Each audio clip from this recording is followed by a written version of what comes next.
उम्मीदें जिस पर ये सारा जहां टिका हुआ है। अगर आज हम सुकून से जी रहे हैं तो वो इस वजह से जी रहे हैं क्योंकि हमें उम्मीद है कि कल फिर एक नई सुबह होगी।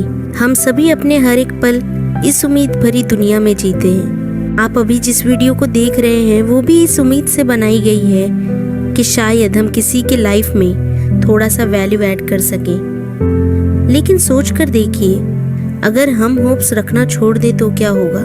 तो शायद ही कोई जी रहा होगा।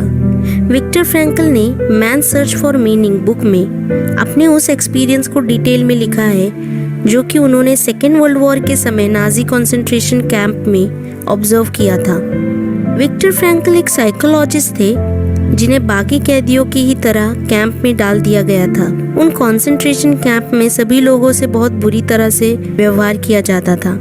सभी कैदियों को इस लेवल तक टॉर्चर किया जाता था जिससे उनकी सारी उम्मीदें खत्म हो जाती थी और वो खुद ब खुद जिंदगी से हताश और निराश होकर जिंदगी जीना छोड़ देते थे। कंसंट्रेशन कैंप में कुछ खाने पीने को भी नहीं दिया जाता था, जिसके कारण धीरे धीरे कैदी भी मरने लगे थे।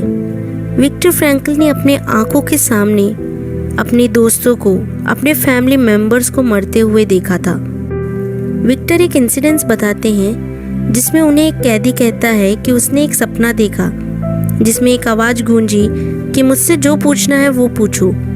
फरवरी का मंथ था तो कैदी ने पूछा कि हमें यहाँ से आज़ादी कब मिलेगी। तो उस आवाज ने कहा 30 मार्च को। उस कैदी को अब एक उम्मीद मिली, वो जल्दी यहाँ से रिहा हो जाएगा। ऐसी उम्मीद में वो अब जी रहा था। लेकिन समय के साथ हालात बस बिगड़ ही रहे थे और उसकी वो बची खुची उम्मीदें भी टूट गई थी।